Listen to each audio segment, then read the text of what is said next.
Hello everyone and welcome back to TowerGate. It is TowerGate day number 729, March the 22nd, 2019, Friday. Thank you so much for tuning in. Well, we have a lot to cover today. Going to have to get right to it.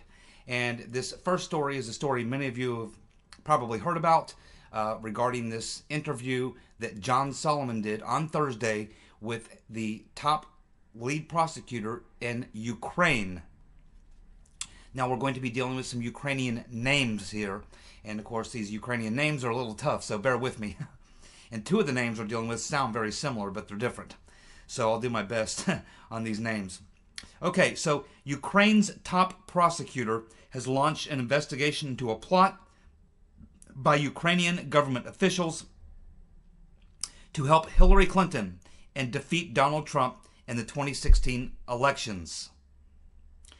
Ukraine prosecutor Yuri Lutsenko has launched an investigation into Ukrainian government officials who released a black ledger of illegal business dealings of Paul Manafort.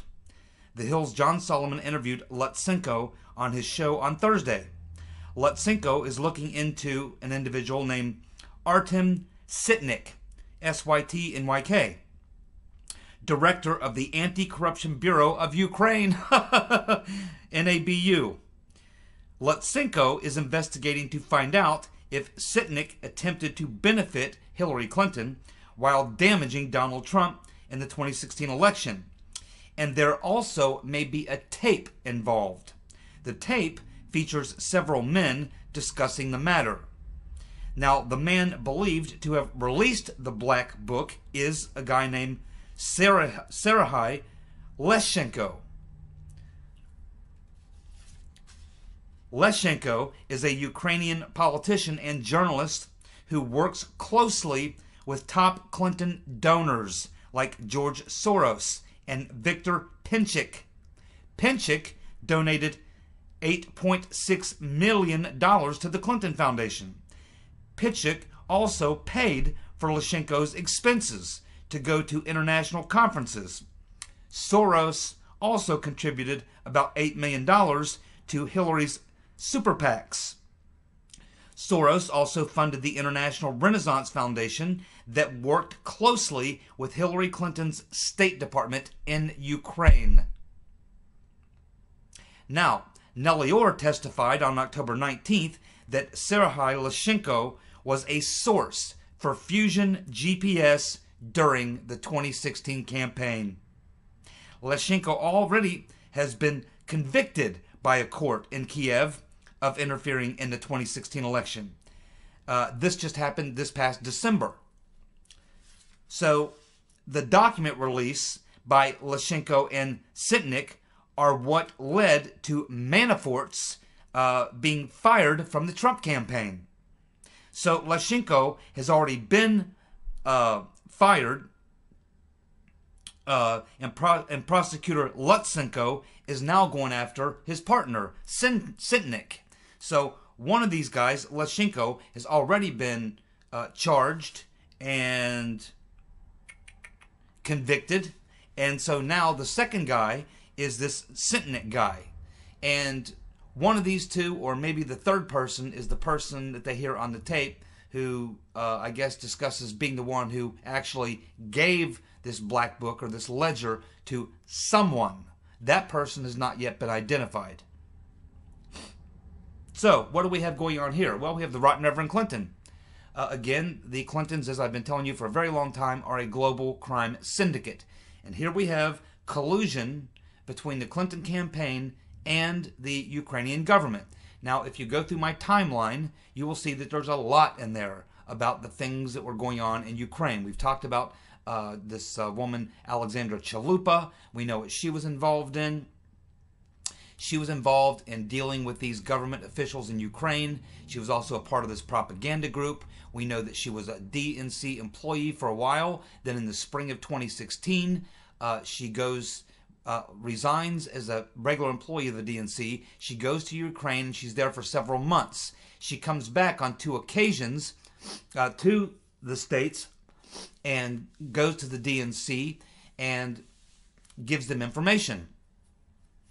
Then At one point during the summer of 2016, she, right in the heart of the presidential campaign, the general election, she comes back to the States, and she has a meeting with this working group, which included staffers from the Right Reverend Clinton and John McCain, Senator Magoo, and she actually brought with her at that meeting a woman who was in the Ukrainian parliament, along with 3 of her aides. We know that David Kramer was also over in the Ukraine playing around with these government officials. So it's not really clear right now exactly what the deal was here. All we know at this point is it was obviously and definitely a plot whereby a couple Ukrainian officials were passing information that they had, and specifically in this case on Manafort, over to somebody.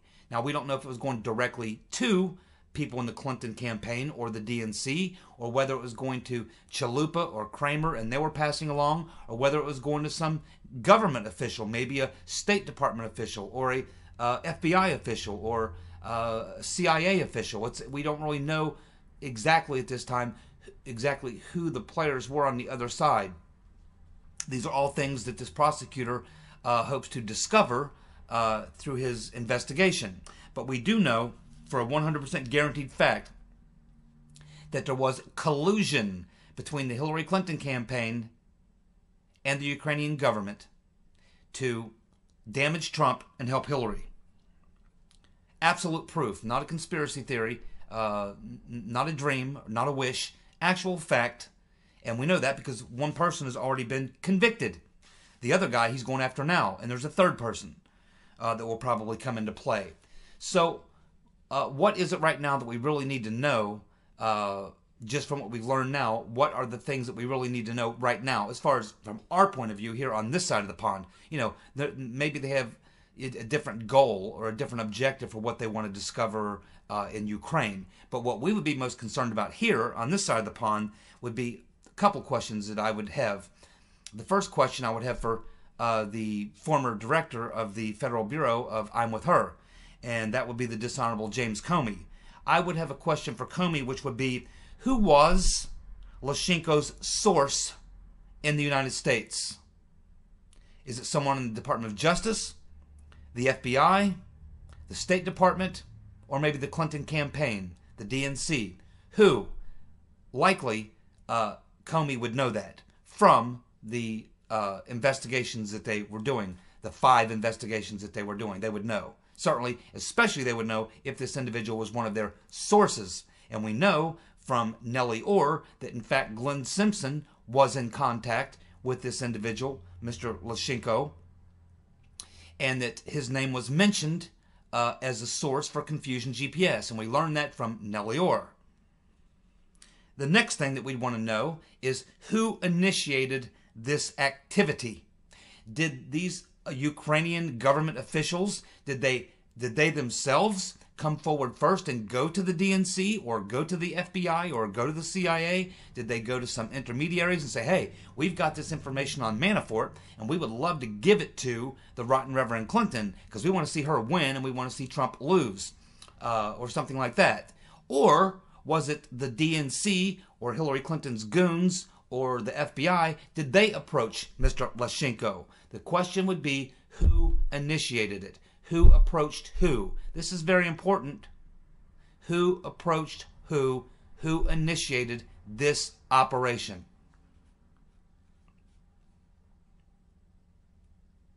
And of course, as I mentioned earlier, I would ask, were either Sitnik or Lyshenko communicating with Alexandra Chalupa, David Kramer, or anyone associated with the Clinton campaign? Very important question. Something tells me they were.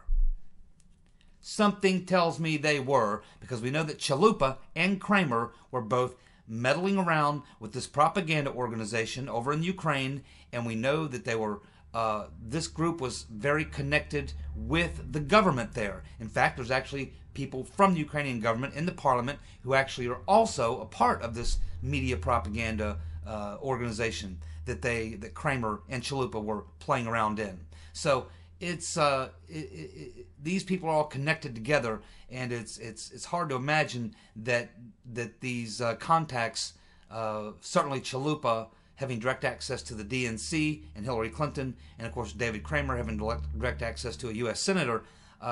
Certainly these government officials would have sought these people out specifically if they wanted to move this type of information. But it could have been going to the FBI or the CIA, because there was a lot of things going on in Ukraine during the Obama years, going all the way back to the Maidan Revolution and trying to force Yanukovych out, while the EU was trying to get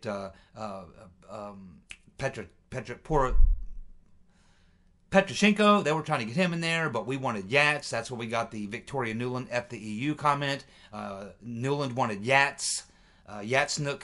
The EU wanted Poroshenko, but they both wanted to get rid of Yanukovych. And Manafort, as well as Tony Podesta and this guy Greg Craig, they were all lobbying for Yanukovych. And that's why they wanted to drop on Manafort. Number one, to get him in trouble because he was representing Yanukovych, who they wanted to get rid of.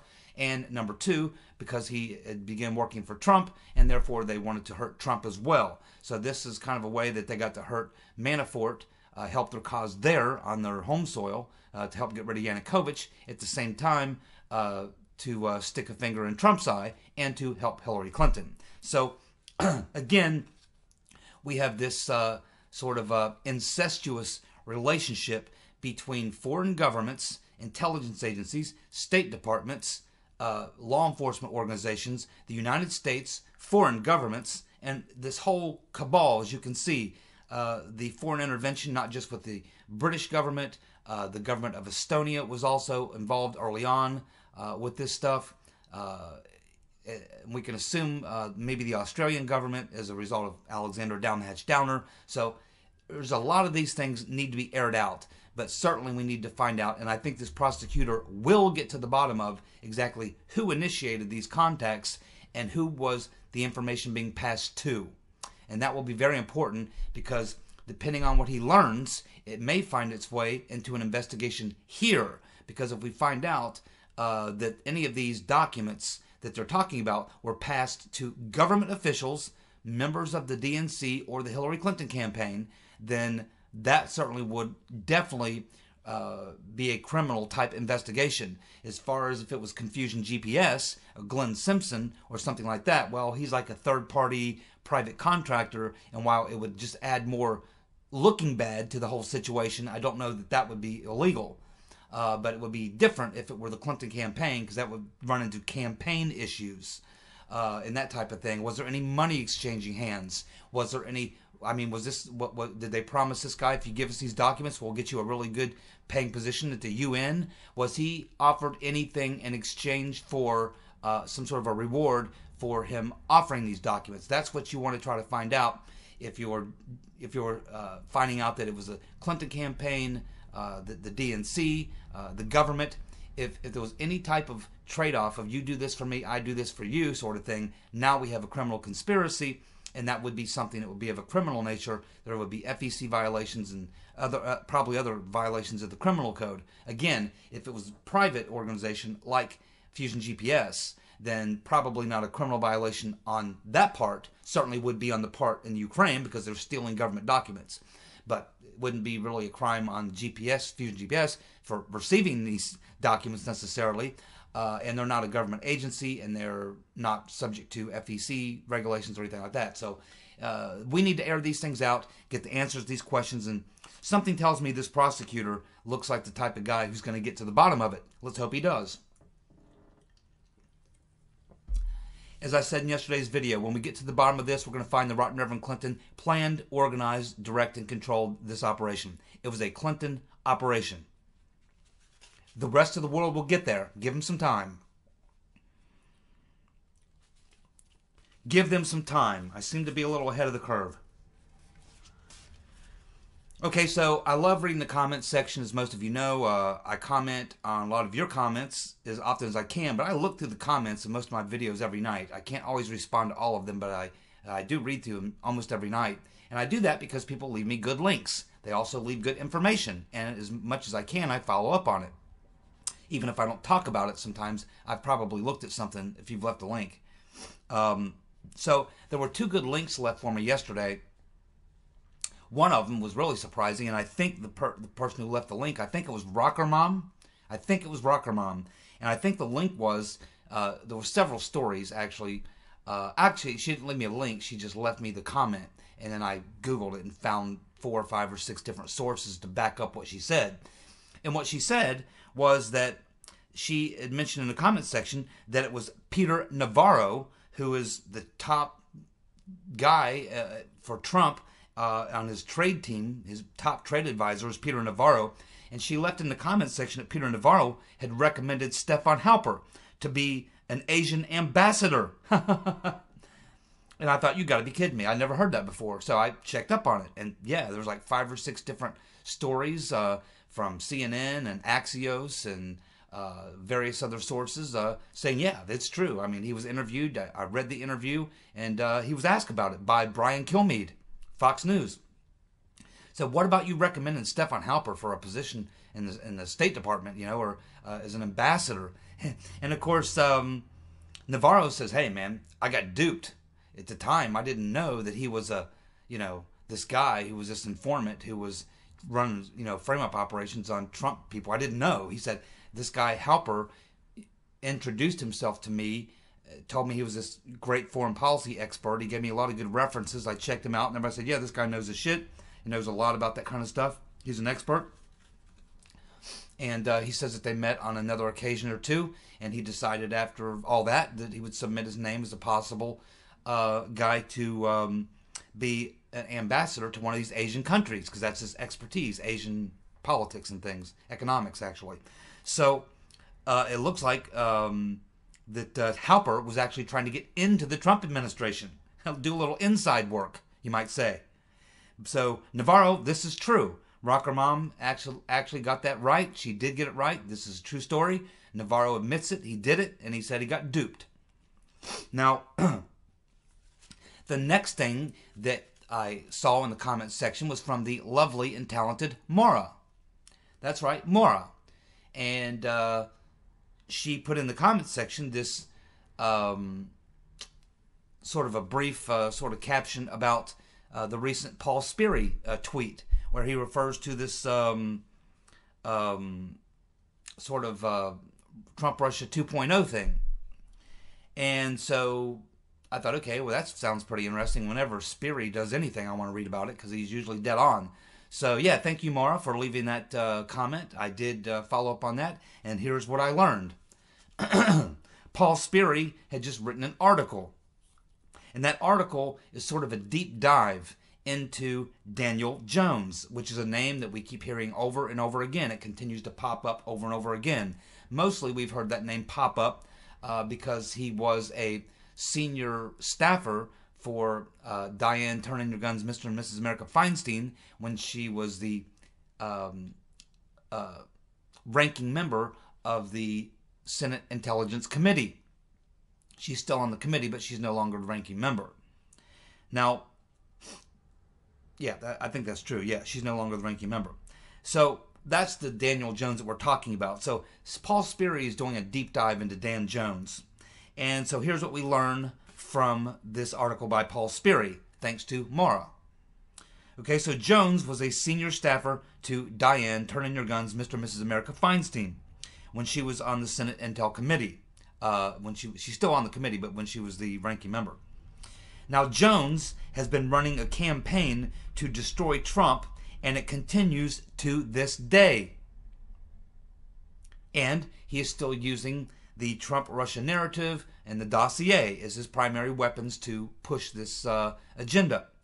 Now, Jones is operating under a Washington-based nonprofit called the Democracy Integrity Project, TDIP. It pumps out daily propaganda briefings to Washington journalists, congressional staffers, Democratic congressional staffers, and probably Magoo, to keep the Russia-Trump collusion narrative alive. Now, Daniel Jones is the face of the operation. Jones is a former FBI investigator, Clinton administration volunteer and top staffer to Diane, turn in your guns, Mr. and Mrs. America Feinstein. Jones works with Confusion GPS Glenn Simpson and Christopher Steele.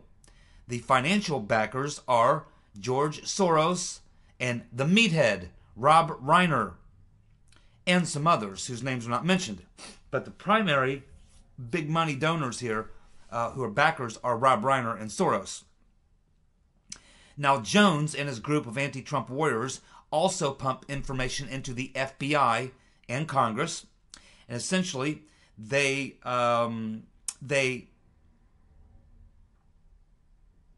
pump information into the FBI and to Congress, and then after pumping information, which is usually garbage, then they go to the media and tell them about the investigations that Congress and the FBI are doing, which is based on the fake garbage that they just pumped in to the Congress and the FBI. That's a nice one.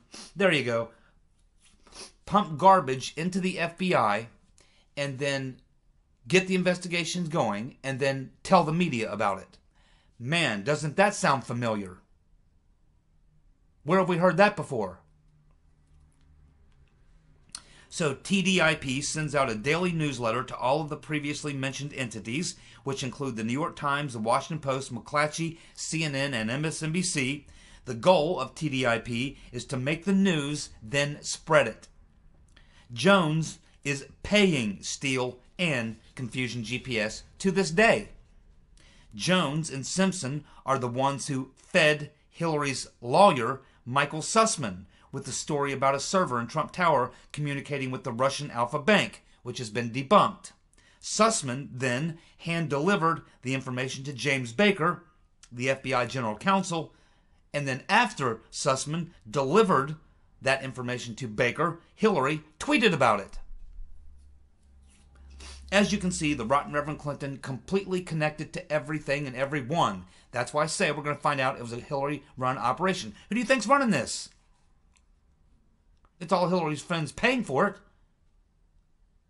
And Hillary tweeting right after, literally the day after, or less than a day after, Sussman ham-walks this garbage into the FBI about Trump's server and Trump Tower communicating with Russian Alpha Bank. Then Hillary tweets it out less than a day later, less than 24 hours later. And then David Corn writes a story about it. Rotten Reverend Clinton, man. She was planning, organizing, directing, and controlling the entire damn thing. That will come out eventually. Now, Jones has also communicated with Senator Mark Warner, who is the ranking Democrat on the Senate Intelligence Committee.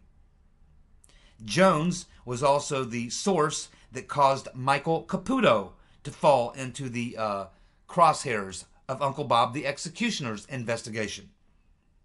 Jones has also had dealings with Ron Wyden and Senator John Magoo. Senator Magoo.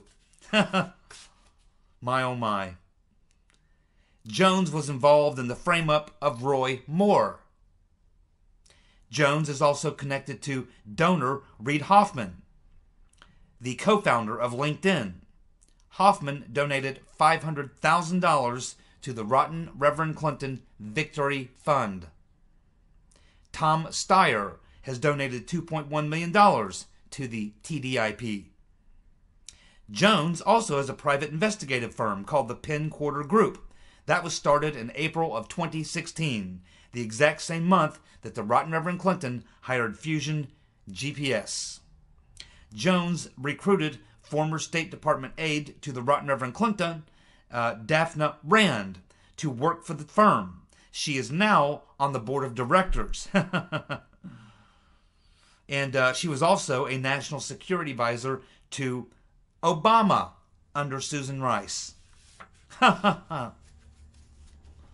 One big criminal cabal, man. The tentacles of the Rotten Reverend and her demented disciples are global. They're everywhere. Everywhere. Well, it looks like Bobby O, the skateboarder. Oh, by the way, thank you, Mara, once again, for that tip, news tip. Thank you so very much. Now, Bobby O, the skateboarder, looks like he got a $50 ticket for illegally parking yesterday.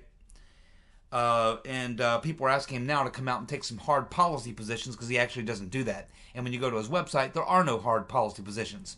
All we know about him is that he likes to ride his skateboard, although he's not very good at it. He's not very good at poetry. He's kind of sick. He dreamed about when he was younger running over children in his car. He likes to eat dirt. He served up some baby poop to his wife one time. And other than that, we don't know much about his policy positions other than he supports the Green New Deal. Now, we have Roger Stone invoking the Fifth Amendment to Jerry Nadler. He's not sending any documents, and he's not going to talk to Nadler's committee. So he's the second. Michael Caputo was the first to say, I ain't sending any documents. I ain't talking to your committee. Screw you. I'm pleading the Fifth. Now Roger Stone is doing the same. Jerry Nadler not having very much luck. So today, Trump signed the executive order tying university funding and grants to free speech. You must have policies that protect free speech on campus or you get your federal funds cut off. Excellent move. Excellent move. I've been waiting for so long for somebody to do something. How many times have we seen anybody, even in the center, not even on the right, but even in the center, who have been prevented from speaking on college campuses? Or if they've gone through with it and actually spoke on a college campus, they've been, attacked. Physically attacked. So it's good to see that Trump has finally found a solution to this problem. And believe me, that is a solution to the problem because these colleges and universities, they love money. They love money more than they love anything else. So, yes, this is great because this will force these colleges and universities to enforce policies that protect free speech. And if they do not, they get their funds cut. Excellent move, President Trump. Once again, this is one of those things that will be very, very, very impactful. It's not a hard thing to do. It's an executive order. It wasn't done through Congress because Congress never signed on to it. You never get the Democrats in the House to sign on to it, but because they're all for silencing speech on the right on college campuses. So he had to do it by executive order, which means it'll only last for as long as he is president. Hopefully that will be another 6 years. But this is one of those types of measures that can really have a lot of teeth, can really have a lot of impact, and it's done with just a simple presidential executive order. Didn't have to go through Congress and have a big fight about it. Just stroke of the president's pen. It's basically law for as long as he's president. And so this should force some of these college universities into actually upholding free speech. And it's sad that we had to even go down this road, but it's what they'll have to do now, or they'll suffer the consequences. And believe me, Trump will be paying attention, and when he sees a violation, he won't think twice about pulling your funding, regardless of who you are. I don't care if it's Yale, Harvard, Ohio State, I don't care who it is. Any more of this type of crap, you get your funding pulled. This should wake a few people up. Judicial Watch has found 5 more classified emails on the rotten Reverend Clinton's illegal private server. 5 more. And I don't know what he's up to now, but fitting, since the original, Comey found 110 email chains, including 22 SAP programs, fitting with all the new emails that he's been able to get through his FOIA request. He finds a few every time he gets these requests. So, I don't know, it's probably several hundred more that he's found above and beyond what Comey admitted to back when he gave the speech exonerating the rotten Reverend Clinton after laying out the crime she committed. So, here's 5 more. And guess who these 5 emails, classified emails, were with?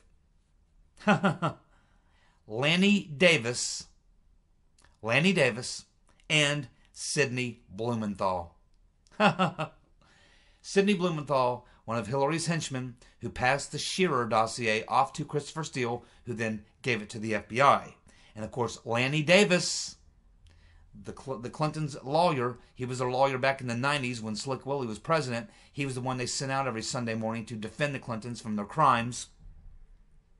He's also the person who was recently representing what's his name, the kooky lawyer, Cohen, and apparently he was representing Cohen for free. I don't think so. I'm pretty sure the Rotten Reverend was paying Lanny Davis's legal fees.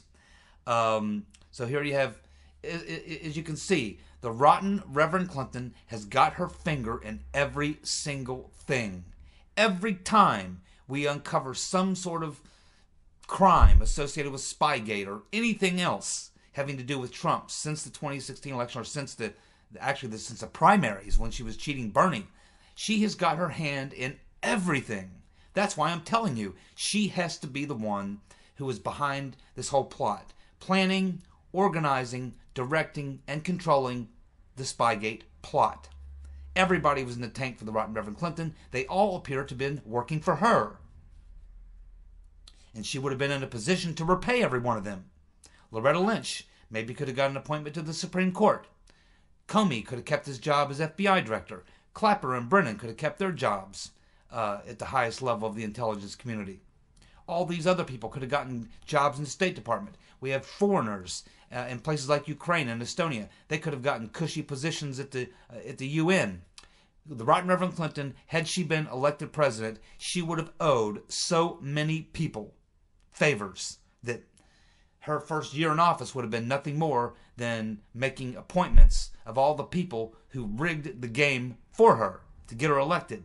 Fortunately, she didn't get elected. And now all these people who thought that they were pulling off these crimes on her behalf, thinking she would be able to protect them and that she would pay them back with some cushy job or a Supreme Court appointment or a career lifetime appointment as FBI director or whatever, none of those things happened. And now they're all in deep shit because they all put themselves in jeopardy for the Rotten Reverend. And do you think she's going to come out and defend them? No way. No way. When it hits the fan, the Rotten Reverend Clinton is going to play dumb. She's suddenly going to come down with a bad illness. She's going to be into the hospital and not in a condition to talk to reporters or investigators. She's suddenly going to get ill. Hillary's suddenly going to get ill as soon as the shit hits the fan. That's what Hillary's going to do. And she's going to leave everybody else swinging. They'll be freeballing. That's what they'll be.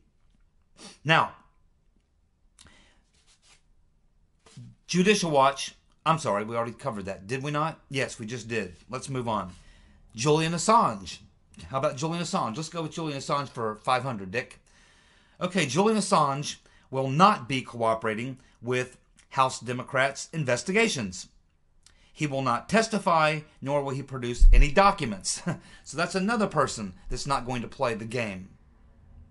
Too bad for Jerry and Elijah and bug-eyed fool Adam Schiff. Nobody seems to be interested in playing their game. Well, it looks like some internet sleuths, however you say that, over at SpygateProject.org have busted Strzok, Paige, and Uncle Bob the Executioner.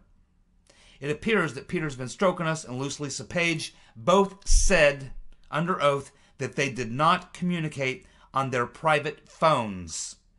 But texts show that on at least 60 occasions they talked about instant messaging each other, and they were talking about on their private devices because they had Androids, but their private devices were iPhones. And we know that Uncle Bob the Executioner scrubbed both the Peter's Been Stroking Us and Loose Lisa Paige phones after they left his investigation. So there we have Strzok and Paige lying about these texts, and the reason this is important is because Judicial Watch is in the process right now of trying to get the judge to, and he's of course agreed that they could get the private communications from Loose Lisa Paige and Peter's Been Stroking Us from their private phones. But both have stated that they didn't ever communicate on their private phones. And of course, the phones that they turned into the FBI phones that they were using working for Uncle Bob the Executioner, those phones were scrubbed. I believe that's a violation. I believe that's obstruction by Uncle Bob the Executioner. He also is going to have a lot of things to answer for in the future. He was part of the plot, working for the Rotten Reverend as well, I assume. Thank you so much for tuning in. I'll be back tomorrow with more TowerGate. You guys have a good night. Goodbye.